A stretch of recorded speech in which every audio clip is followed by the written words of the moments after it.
নমস্কার বন্ধুরা, পতিত পাবন হরি চ্যানেলে আপনাদের স্বাগত। আজ শোনাবো সৈয়দ মুস্তফা সিরাজের লেখা সুন্দর একটি গল্প, আজমগড়ের অশরীরী। চ্যানেলে নতুন হয়ে থাকলে অবশ্যই সাবস্ক্রাইব করবেন এবং ভিডিওটি ভালো লাগলে লাইক, কমেন্ট, শেয়ার করতে ভুলবেন না। অনুরোধ রইল ভিডিওটি পুরো দেখার জন্য। শুরু করছি আজকের ভিডিও। তখন আমি 1857 খ্রিস্টাব্দের সিপাহী বিদ্রোহ নিয়ে গবেষণা করছিলাম। সেই কাজে আমাকে আজমগড়ে যেতে হয়েছিল। আজমগড় উত্তরপ্রদেশে, গঙ্গার ধারে একটা ছোট্ট শহর। সেখানে একটা কেল্লার ধ্বংসাবশেষ আছে, তবে ওটা দেখবার জন্য পর্যটকদের বিশেষ উৎসাহ নেই। ওখানে বিশাল গঙ্গার বুকে একটা চরে পক্ষী নিবাস আছে। পাখি দেখবার জন্যই শীতকালে পর্যটকদের ভিড় হয়। ধ্বংসস্তূপ দেখে কেই বা আনন্দ পায়। আমি গিয়েছিলাম মার্চের গোড়ার দিকে। তখন আর তত শীত ছিল না, পর্যটকদের ভিড়ও ছিল না। ভাঙাচোরা নবাবী প্রাসাদের পাশে গঙ্গার তীরে প্যালেস হোটেলে উঠেছিলাম। পর্যটন মরশুমের শেষে এই দোতলা 3 স্টার মার্ক হোটেলে তখন ঘর ভাড়াও কমিয়ে দেওয়া হয়েছিল। হোটেলের ম্যানেজার সুখলাল ঠাকুর খুব অমায়িক মানুষ। আমি সিপাহী বিদ্রোহ সম্পর্কে গবেষণা করছি জেনে খুব খ্যাতি করেছিলেন। সিপাহী বিদ্রোহের অনেক গল্প শুনেছিলেন। এসব গল্প নিছক গল্পই, আমার গবেষণার তা কাজে লাগবে না। তবে ওর এই কথাটি অবশ্যই খাঁটি। এই আজমগড়ের সিপাহীদের সঙ্গে একাট্টা হয়ে অনেক হিন্দু, মুসলিম, সাধারণ মানুষও ইংরেজদের বিরুদ্ধে যুদ্ধ করেছিলেন। মিস্টার ঠাকুর শুধু একটা ব্যাপারে আমাকে সাবধান করে দিয়েছিলেন, সূর্যাস্তের পর আমি যেন কেল্লাবাড়ি এলাকায় না থাকি। তাকে প্রশ্ন করে কোনো যুক্তিসঙ্গত উত্তর পায়নি। তিনি মুখে আতঙ্কের ছাপ ফুটিয়ে শুধু বলেছিলেন, সূর্যাস্তের পর ওই এলাকায় থাকলে বিপদ হতে পারে। কি বিপদ? প্যালেস হোটেলের ম্যানেজার কিছু বলতে যাচ্ছেন, এমন সময় কজন সাহেব মেম দল বেঁধে হোটেলে লাউঞ্জে ঢুকলেন। তিনি তাদের নিয়ে ব্যস্ত হয়ে পড়লেন। সেদিন সকাল থেকে দুপুর পর্যন্ত আমি ক্যামেরায় কেল্লাবাড়ি আর গঙ্গার ছবি তুলে বেড়ালাম। কোথাও কোথাও ধ্বংসাবশেষ, ঝোপ জঙ্গল আছে। গঙ্গার তীরে এক স্থানে খাড়া পাথরের পাঁচিল নেমে গেছে জলের তলায়। কোথাও ভাঙাচোরা পাথরের ঘাট শ্যাওলায় সবুজ হয়ে আছে। আমি খুঁজে বেড়াচ্ছিলাম সেই ফাঁসির মঞ্চটিকে, যেখানে ইংরেজ সেনাধ্যক্ষ জন হকটন সিপাহীদের ফাঁসিতে ঝুলিয়ে মেরেছিলেন। সেই সিপাহীদের দলে ছিলেন নবাব আজম খানের কন্যা রেশমা বেগম। দিল্লির জাতীয় মহাফেজখানার কাগজপত্রে এই পিতাপুত্রীর নাম খুঁজে পেয়েছিলাম, আর পেয়েছিলাম একটা স্কেচ ম্যাপ। সেটা এঁকেছিলেন এক আইরিশ শিল্পী, টমাস পিট। 1860 খ্রিস্টাব্দে সেই শিল্পী এ অঞ্চলে বেড়াতে এসেছিলেন। স্কেচ ম্যাপে কেল্লাবাড়ির সীমানা ছাড়াও খুঁটিনাটি অনেকগুলি স্থান চিহ্নিত করা ছিল। শিরমঞ্চ, বিদ্রোহীদের কবরখানা, রেশমা বেগমের গোপন অস্ত্রাগার, এরকম অনেক কিছুই ছিল ওতে। আমি জীর্ণ ম্যাপ থেকে কপি করে এনেছিলাম। সেই কপি থেকে স্থানগুলি খুঁজে বের করা দেখলুম অসম্ভব ব্যাপার। তবে একটা দৃশ্য আমার কাছে অদ্ভুতই মনে হচ্ছিল। যেদিকে তাকাই সেদিকেই ধ্বংসস্তূপগুলিতে শুধু লাল রঙের ফুলের সমারোহ চোখে পড়ে। আমি প্রকৃতি প্রেমিক নই, ইতিহাসের একজন গবেষক মাত্র। জীবনে কত ঐতিহাসিক স্থানে আমাকে যেতে হয়েছে, কিন্তু কোথাও এমন উজ্জ্বল লাল রঙের ফুল চোখে পড়েনি। নানা আকৃতির এইসব ফুলের দিকে তাকিয়ে মনে হচ্ছিল, ওগুলি কি ফুল না চাপ চাপ রক্ত? এখানে কি অন্য রঙের ফুল ফোটে না? অবশ্যই এখন বসন্তকাল, ফুল ফোটে, পাখিরা গান করে, কিন্তু এখানে পাখিরা কেন চুপ করে আছে? পাখির কথা ভাবতেই গঙ্গার ধারে পক্ষী নিবাসের কথা মনে পড়ল। তখন ধরে নিলাম এলাকার সব পাখি সেখানেই গিয়েই জুটেছে। কোথায় সেই চর তা জেনে আসেনি। গঙ্গার এখানে প্রশস্ত, উত্তাল বাতাস, বড় বড় ঢেউ ওঠে। কেল্লার পাথুরে পাঁচিলে অদ্ভুত শব্দ করছে। চোখ বন্ধ করলে মনে হচ্ছে হাজার হাজার মানুষের কোলাহল। ওপারে দূরে ঘন নীল পাহাড়গুলি দেখা যাচ্ছে। কয়েকটি জেলে নৌকা ভেসে বেড়াচ্ছে। অন্যমনস্কভাবে গঙ্গার ধারে জীর্ণ শ্যাওলাধরা ঘাটের মাথায় একটা গাছের ছায়ায় দাঁড়িয়েছিলুম। এই সময় আমার ডান দিকে ধ্বংসস্তূপের ভেতর থেকে একজন ফকির বেরিয়ে এলেন। ফকিরের মাথায় জটা, মুখে লম্বা দাড়ি, পরনে পা পর্যন্ত লম্বা কালো আলখাল্লা, গলায় মোটা মোটা রং বেরঙের পাথরের মালা। তার এক হাতে প্রকাণ্ড চিমটে, চিমটেটার গোড়া রূপো আর তামার তারে বাঁধানো। ফকির ঘাটের কাছে এসে আমার দিকে চোখ কটমট করে তাকিয়ে বললেন, কৌন হে তুম? আমি যথাসাধ্য হিন্দিতে নিজের পরিচয় দেওয়ার চেষ্টা করলাম। তারপর বললুম, রেশমা বেগমের ফাঁসির জায়গা আর তার কবর কোথায় তা আপনি কি জানেন? দেখিয়ে দিলে আপনাকে কিছু বকশিস দেব। ফকির কিন্তু চটে গেলেন। তিনি ক্রুদ্ধস্বরে বললেন, কে চাই তোমার বকশিস? শিগগিরই এখান থেকে চলে যাও, না গেলে তোমার বিপদ হবে। তাকে বোঝানোর চেষ্টা করলুম আমি সিপাহী বিদ্রোহের প্রকৃত ইতিহাস লিখতে চাই। কিন্তু ফকির আমাকে পাত্তা দিলেন না। মস্ত বড় চিমটেটা তুলে তেড়ে এলেন। চিমটের ডগা সূক্ষ্ম এবং ধারালো। বেগতিক দেখে আমি সরে এলাম। একটু পরে দূর থেকে দেখলাম ফকির আলখাল্লা খুলে রেখে জলে ঝাঁপিয়ে পড়লেন। ওখানে জল খুব গভীর। ফকির সেই জলে সাঁতার কাটছেন দেখে অবাক লাগলো। একটা ঝোপের আড়ালে দাঁড়িয়ে তাকে লক্ষ্য করছিলাম। কিছুক্ষণ পরে ফকির জল থেকে উঠে ভিজে গায়েই কালো আলখাল্লা পরে নিয়ে চিমটে সহ এগিয়ে গেলেন। তারপর ধ্বংসস্তূপের আড়ালে অদৃশ্য হলেন। ব্যাপারটা অদ্ভুত লাগলো। ওকে অনুসরণের সাহস হলো না। শুধু জায়গাটা চিনে রাখলাম। তারপর প্যালেস হোটেলে ফিরে গেলুম।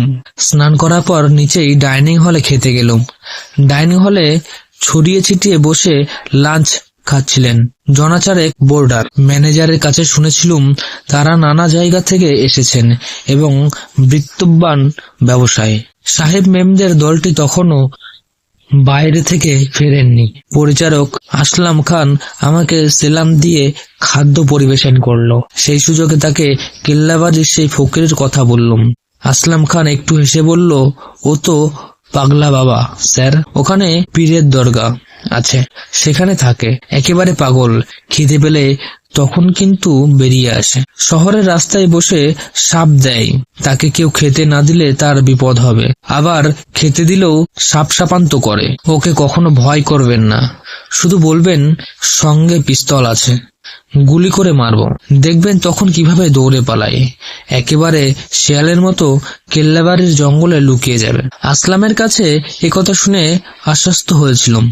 তাই খাওয়ার পর ঘণ্টাটাক বিশ্রাম করে আবার কেল্লাবাড়িতে গেলুম। ফকির যেখানে ধ্বংসস্তূপের ফাঁকে উধাও হয়েছিলেন সেখানে গিয়ে সংকীর্ণ এক ফালি পায়ে চলা পথ খুঁজে পেলুম।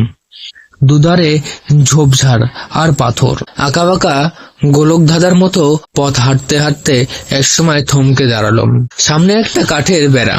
বেড়াতে একটা ফলক আটা আছে। তাতে ইংরেজিতে লেখা আছে নিষিদ্ধ এলাকা। তার নিচে একটা মরার খুলি এবং খুলির তলায় আড়াআড়ি ভাবে দুটো হাড়। এই চিহ্নের অর্থ সাংঘাতিক। নিষেধাজ্ঞার তলায় ছোট অক্ষরে লেখা আছে কেন্দ্রীয় পুরাতত্ত্ব বিভাগ, ভারত সরকার।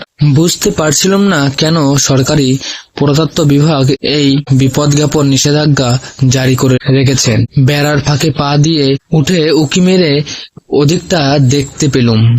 খানিকটা ফাঁকা জমির পর নিচে গঙ্গার বুকে বালির চড়া। চড়াটা বহুদূর অবধি বিস্তৃত। বিকেলের রোদে চড়ার শেষ প্রান্ত কাঁটাতারের বেড়া চোখে পড়ল। এবার বুঝতে পারলুম ওই চড়াই চোরাবালি আছে, তাই এই সতর্কতা। কাঠের বেড়া থেকে নেমে যে পথে এসেছি সেই পথে ফিরে চললুম। একটু পরে দেখি ডান দিকে একটা সংকীর্ণ রাস্তা চড়াইয়ে উঠে গেছে। রাস্তাটা লাল ধুলোয় ভরা। এটা কেন চোখে পড়েনি তখন? আসলে লাল রাস্তাটা ঝোপের আড়ালে থাকায় লক্ষ্য করিনি। তাছাড়া একটা প্রকাণ্ড চৌকো কালো পাথর রাস্তাটাকে আড়াল করেছিল। পাথরটাতে নকশার মতো আঁকা লিপি দেখে বুঝলুম আরবি হরফে কিছু লেখা আছে। তখন ওই ক্যামেরায় কালো পাথরটার কয়েকটা ছবি তুললুম। তারপর পাথরের এক পাশ দিয়ে এগিয়ে লাল রাস্তায় পৌঁছলুম, কিন্তু সংকীর্ণ রাস্তাটা লাল ধুলোয় জুতো প্রায় ডুবে যাচ্ছিল। প্যান্ট একটু গুটিয়ে নিতে হলো। সাবধানে পা ফেলে একটুখানি এগিয়েছি, হঠাৎ চমকে উঠলুম। আমার প্রায় ফুট 6 দূরে চোখের সামনে এই মাত্র কার জুতোর ছাপ ফুটে উঠেছে। প্রথমে ভাবলুম চোখের ফুল, কিন্তু আশ্চর্য ঘটনা, আমি আবার পা ফেলে এগোতে আমার সামনে একই দূরত্বে বারবার আগে পিছে জুতোর ছাপ ফুটে উঠেছে। বুকের ভেতরটা ঠান্ডা হিম হয়ে গেল। কোনো এক অশরীরী আমার সামনে হেঁটে চলেছে, এতে কোনো ভুল নেই। তার জুতোর ছাপগুলি আমার জুতোর ছাপের তুলনায় ছোট, কিন্তু কে সে? চোখের ভুল কিনা জানার জন্য দুঃসাহসী হয়ে আবার কয়েক পা এগিয়ে গেলাম। আবার আমার সামনে একই দূরত্বে সেই অশরীরীর জুতোর স্পষ্ট ছাপ ফুটে উঠল। এবার আমার সব সাহস উবে গেল। শেষবেলার রোদে এই অবিশ্বাস্য ঘটনা দেখে আমার বোধবুদ্ধি গুলিয়ে গেল। আমি দ্রুত পিছু ফিরে লাল ধুলোয় টলতে টলতে কালো পাথরটার পাশ দিয়ে বেরিয়ে এলাম। তারপর বিভ্রান্তভাবে ধ্বংসস্তূপের ভেতর দিয়ে দৌড়তে থাকলাম।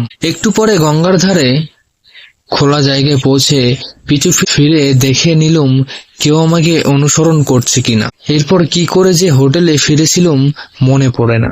জীবনে বহু ঐতিহাসিক ধ্বংসস্তূপে এবং দুর্গম স্থানে গেছে, কিন্তু এমন অদ্ভুত ঘটনা কোথাও ঘটতে দেখিনি। হোটেলের লাউঞ্জে বসে ইশারায় একজন ওয়েটারকে ডেকে কফি আনতে বললাম। সে কফি এনে দিল। কফি খেতে খেতে ঘটনাটা ঠান্ডা মাথায় বোঝবার চেষ্টা করছিলাম।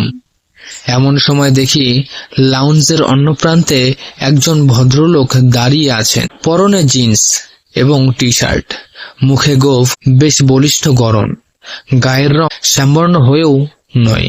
ভদ্রলোকের মুখে যেন একটা বিরক্তির ছাপ এবং চোখ দুটো কুতকুতে। এরকম চেহারার মানুষ দেখলে অস্বস্তি জাগে। ভদ্রলোক সম্ভবত প্যালেস হোটেলের লাউঞ্জে এসে কারোর জন্য অপেক্ষা করছিলেন। তাকে না পেয়ে হয়তো বিরক্ত এবং অধৈর্য হয়ে উঠেছেন। আমার চোখে চোখ পড়লে তিনি এগিয়ে এলেন। তারপর বাংলায় বলে উঠলেন, আপনি কি বাঙালি? বললুম হ্যাঁ। ভদ্রলোক অমায়িক হেসে আমার মুখোমুখি বসে পড়লেন। বললেন, মশাই, বাঙালির চেহারা দেখলেই চেনা যায়। আমার ঠাকুরদাও ওকালতি করতে আজমগড়ে এসেছিলেন, তারপর আর দেশে ফেরেননি। বাবাও ওকালতি করতেন, আমি কিন্তু ব্যবসা করি। আমার নাম অশোক রায়। আপনার পরিচয় পেলে খুশি হব। অশোক বাবুকে প্রথমে দেখে যা ভেবেছিলুম তার অমায়িক হাবভাব এবং কথাবার্তা শুনে সেই ধারণা কেটে গেল। আমার পরিচয় পেয়ে তিনি খুব উৎসাহিত হয়ে উঠলেন। বললেন, কেল্লাবাড়ির ধ্বংসস্তূপের মধ্যে কোথায় কি ছিল তা আমার নখদর্পণে। আমার ছেলেবেলায় সবকিছু ধ্বংস হয়ে যায়নি। ওয়েটারকে আবার ডেকে ওর জন্য কফি আনতে বললুম। তারপর অশোকবাবু আজমগড়ের পুরনো ঐতিহাসিক কাহিনী বলতে শুরু করলেন। ম্যানেজারের কাছে এসব গল্প শুনেছি। ওয়েটার কফি দিয়ে গিয়েছিল। কফি খেতে খেতে অশোকবাবু বললেন, আজ বিকেলে কলকাতা থেকে আমার এক ব্যবসায়ী বন্ধু আসার কথা। তার জন্য অপেক্ষা করে অস্থির। 6টা বেজে এলো, সে এলো না। কাজেই ধরে নিচ্ছি আর সে আসবে না। না আসুক। আপনার সঙ্গে আলাপ হয়ে কি যে আনন্দ পেলুম বোঝাতে পারবো না। তা আপনি হোটেলে থাকবেন কেন? খামোখা একগাদা টাকা খরচ, বরং আমার অতিথি হন। আপনাকে দেখে আমার স্ত্রী ছেলেমেয়েরাও খুব খুশি হবে। এত অন্তরঙ্গতার পর বিকেলে কেল্লাবাড়ির ভেতরে সংকীর্ণ লাল রাস্তায় যে অবিশ্বাস্য ঘটনা ঘটতে দেখেছি তা অশোকবাবুকে না বলে থাকতে পারলুম না। অশোকবাবু ঘটনাটা হেসে উড়িয়ে দিলেন। বললেন, আপনি ঐতিহাসিক পণ্ডিত, ইতিহাসের ভেতর ডুবে থাকেন। বাস্তব জগতে ভুলভাল দেখা আপনার পক্ষে স্বাভাবিক। দেখুন মশাই, আমি কত রাত দুপুরে এই এলাকায় ঘুরে বেরিয়েছি, কখনো কিছু দেখিনি। হ্যাঁ, ওখানে এক পাগলা ফকির থাকে। আমায় দেখলেই সে লেজ তুলে পালিয়ে যায়। তাকে নিশ্চয়ই দেখতে পেয়েছেন? বললুম হ্যাঁ। দুপুরে ফকিরকে গঙ্গায় স্নান করতে দেখেছি।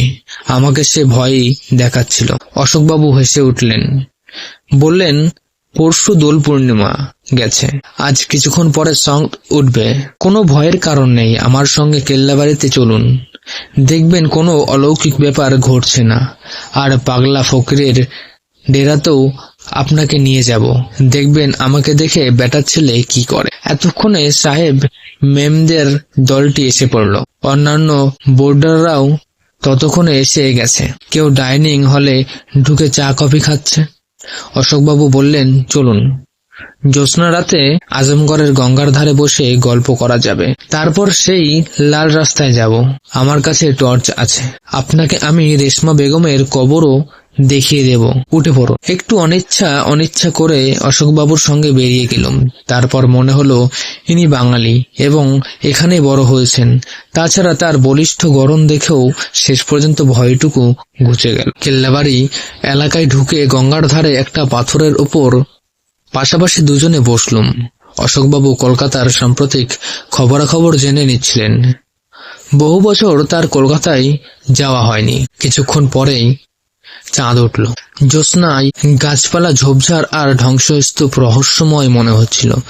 অশোকবাবু বললেন, আপনি যে লাল রাস্তাটা দেখেছিলেন, ওর পাশে নাকি ইংরেজরা বিদ্রোহীদের ফাঁসি দিয়েছিল। তবে আপনি যে অশরীরী জুতোর ছাপ দেখার কথা বললেন, ওটা চোখের ভুল। ওই রাস্তা দিয়ে পাগলা ফকির যাতায়াত করে। আপনাকে আড়াল থেকে ভয় দেখানোর জন্য বেটা নিশ্চয়ই কোনো কারচুপি করছিল। এও হতে পারে পুরো ধুলোর তলায় লম্বা কোনো জিনিস লুকিয়ে রেখেছিল। তার উপর আপনি পা ফেললেই সামনের দিকটা উঁচু হয়ে ধুলো ঠেলে তুলবে।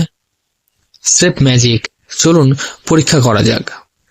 অশোকবাবু আমার হাত ধরে উঠলেন। একটু দ্বিধার সঙ্গে বললুম, কিন্তু আমি সত্যি জুতোর ছাপ দেখেছিলাম। আরে মশাই, আমি তো সঙ্গে আছি, আসুন না, বলে অশোকবাবুর হাঁটতে শুরু করলেন। আমার কাঁধে তার হাত চেপে বসল। জ্যোৎস্নার জন্য ধ্বংসস্তূপের চক্রাবক্রা ছায়ার ভেতর দিয়ে আমাকে তিনি নিয়ে চললেন। একটু পরে দেখলুম সেই আরবি লিপি খোদাই করা কালো পাথরটার কাছে এসে গেছে। অশোকবাবু টর্চের আলো ফেলে বললেন, চলে আসুন, দেখা যাক কি হয়। সংকীর্ণ চড়াই রাস্তায় কিছুটা উঠে টর্চের আলো ফেলে অশোকবাবু বললেন, কই, কোনো ভুতুরে জুতোর ছাপ দেখতে পাচ্ছেন? বললুম, এখন পাচ্ছি না। কিন্তু আমার কথা থেমে গেল। এরপর যা ঘটল তা কল্পনাও করিনি। হঠাৎ টর্চ নিভিয়ে অশোকবাবু আমার কানের নিচে শক্ত এবং ঠান্ডা কি একটা জিনিস ঠেকিয়ে চাপা গর্জন করে বললেন, টু শব্দটি নয়, ট্রিগারে আঙুল আছে, একটু চাপ দিলেই তোমার মুন্ডু উড়ে যাবে। আগে ক্যামেরাটা দাও। হ্যাঁ, তারপর রিস্ট ওয়াচ আর মানিব্যাগটা বের করো। মুহূর্তে আমি টের পেয়ে গেছি এক ভদ্রবেশী গুন্ডার পাল্লায় পড়েছি। হোটেলের ম্যানেজার মিস্টার ঠাকুর আমাকে সাবধান করে দিয়েছিলেন। কেন? এতক্ষণে তার মর্ম বুঝতে পারলাম। সেই ফকিরও হয়তো আমাকে সাবধান করে দিতে চেয়েছিলেন, কিন্তু এখন আর কোনো উপায় নেই। ক্যামেরাটা গলা থেকে ঝুলছিল। সেটা হাতে ধরে কাঁপতে কাঁপতে বললুম, দয়া করে এটা নেবেন না, মানিব্যাগে 1000 খানেক টাকা আছে, তা নিন। ঘড়িটাও নিন, কিন্তু ক্যামেরায় লোড করা ফিল্মে অনেক ছবি আছে, দয়া করে অন্তত ফিল্মের রোলটা বের করে নিতে দেন আগে।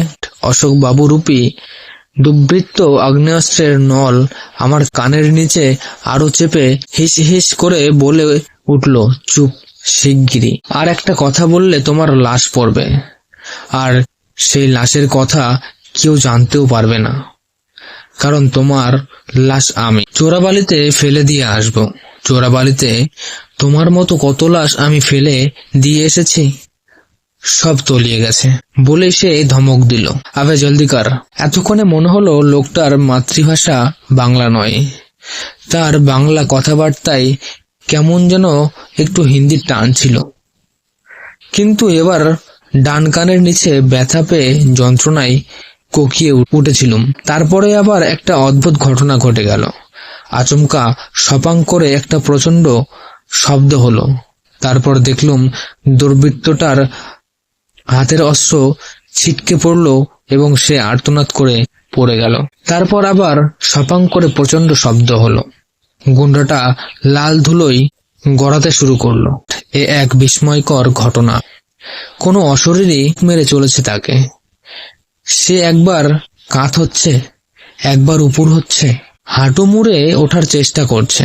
তারপরই সেই প্রচন্ড শব্দ এবং তার মুহুমুহু আর্তনাদ শুনতে পাচ্ছি।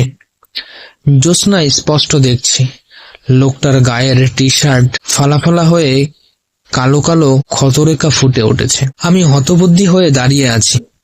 লাল ধুলো ভরা রাস্তায় লোকটা ক্রমাগত গড়াচ্ছে এবং তার গলা দিয়ে গো গো শব্দ বেরোচ্ছে শুধু। অশরীরীর চাবুকের শব্দ ক্রমশ প্রচণ্ডতর হয়ে উঠেছে। লাল ধুলোর ঝড় বয়ে যাচ্ছে এবার। তার আড়ালে চাবুকের ক্রমাগত শব্দ আর গোঙানি শুনতে শুনতে একসময় আমার চেতনা ফিরে এলো। তখনই দৌড় নেমে এসে কালো পাথরটার পাশ দিয়ে বেরোলাম। তারপর ধ্বংসস্তূপের ভেতর দিয়ে ভোলা জায়গায় ছুটে চললুম। কেল্লাবাড়ির ভাঙা ফটকের কাছে গিয়ে প্যান্ট শার্ট থেকে ধুলো ঝেড়ে হোটেলে ফিরে চলল। না, কাউ এসব অবিশ্বাস্য ঘটনার কথা বলা উচিত হবে না। রাতে ডিনার খায়নি। ম্যানেজার খবর নিতে এসেছিলেন আমার রুমে। বলেছিলাম ঘুরে ঘুরে খুব ক্লান্ত, খিদে নেই। সারা রাত যতবার ঘুম এসেছে চমকে উঠেছি। আবার বুঝি কোনো অদ্ভুত ঘটনা ঘটবে। ভোর 6টায় আসলাম খান বেডটি আনলো। তারপর গম্ভীর মুখে বলল, খবর আছে স্যার, সুখবর। তাই বলা উচিত মনে হলো। বললুম, কি সুখবর আসলাম? সে বলল, আজমগড়ের একজন সাংঘাতিক গুন্ডা ছিল, তার নাম কাল্প। সে আমাদের হোটেলে এসেও ম্যানেজার সাহেবের কাছে টাকা দাবি করত। কাল সন্ধ্যার আগে সে নাকি আপনার সঙ্গে কথা বলেছিল। ওয়েটার রমেশ দেখেছে, কিন্তু আপনাকে সাবধান করার সুযোগ পায়নি। কিন্তু সুখবরটা কি? কাক্য গুন্ডাকে কে বা কারা রাতে মেরে কেল্লাবাড়ির ভেতরে লাশ ফেলে এসেছে। পাগলা ফকির খুব ভোরে সেই লাশ দেখে থানায় খবর দিয়েছিল। আশ্চর্য ঘটনা স্যার, তার পিস্তল আর টর্চটা সেখানে পড়েছিল। আচ্ছা আসলাম, কাল্লু কি বাঙালি ছিল? না স্যার, তবে সে উর্দু, হিন্দি, ইংরেজি, বাংলা সব ভাষাতে কথা বলতে পারত। কলকাতাতেও নাকি তার ছোটবেলা কেটেছে। স্কুলেও পড়েছিল, তাই বাংলাও বলতে পারত। আজমগড়ে বাঙালি আছে, তারা তো কাল্লুকে বাঙালি বলেই মনে করত। কাল্লু কখন কোন রূপ ধরত চেনা কঠিন হতো। কাল্লুর লাশ কি পুলিশ নিয়ে গেছে? শুনলাম একটু আগে মর্গে নিয়ে গেছে। কালপুর সারা শরীর নাকি রক্তে লাল। ব্রেকফাস্টের পর 9:30 আমি এবার সাহস করে কেল্লাবাড়িতে গেলুম। আমার মনে হচ্ছিল কাল বিকেলে যে অশরীরী জুতোর ছাপ আমার সামনে রাঙা ধুলোয় ফুটতে উঠতে দেখেছি, সেই ছদ্মবেশী অশোক রায় নামধারী দুর্বৃত্ত কাল্পর হাত থেকে আমাকে বাঁচিয়েছে। মনে মনে তার উদ্দেশ্যে কৃতজ্ঞতা জানালুম। এবার নির্ভয়ে সেই কালো পাথরের পাশ দিয়ে সংকীর্ণ লাল ধুলো ভরা রাস্তায় পৌঁছলুম। চড়াই রাস্তা দিয়ে হেঁটে যাওয়ার সময় আর সেই জুতোর ছাপ সামনে ফুটে উঠল না। কিছুটা যাওয়ার পর রাস্তাটা ঢালু হয়ে নেমে গেছে। নিচে নেমেই ঘন গাছপালার ভেতর সার কয়েকটা কবর দেখলাম। তারপর লাল পাথরের একটা কবর দেখে এগিয়ে গেলাম। সেই কবরের শিয়রে একটা রক্তকরবীর গাছ। কবরের লাল ফুল ঝরে পড়ছে। আমি বহুকাল আরবি লিপির ফলক দেখে দেখে লিপির বিষয়ে সামান্য জ্ঞান অর্জন করেছিলাম।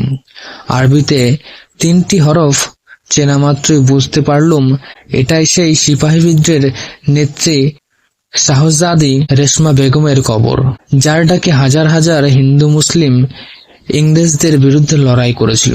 হঠাৎ আমার মাথায় এক কথাটা এসে গেল, তাহলে কি রেশমা বেগমের অতৃপ্ত আত্মাই আমাকে কাল বিকেলে পথ দেখিয়ে তার কবরের কাছে আনতে চেষ্টা করেছিল? সেই রেশমা বেগমের আত্মাই কি দুর্বৃত্ত কাল্লুকে চাবুক মেরে রক্তাক্ত করেছিল? শ্রদ্ধায় আমার মাথা নুইয়ে পড়ল। পাশের একটা লাল ফুলের গুচ্ছ ডাল থেকে ভেঙে বিদ্রোহিনীর কবরে রেখে মাথা ঠেকালুম।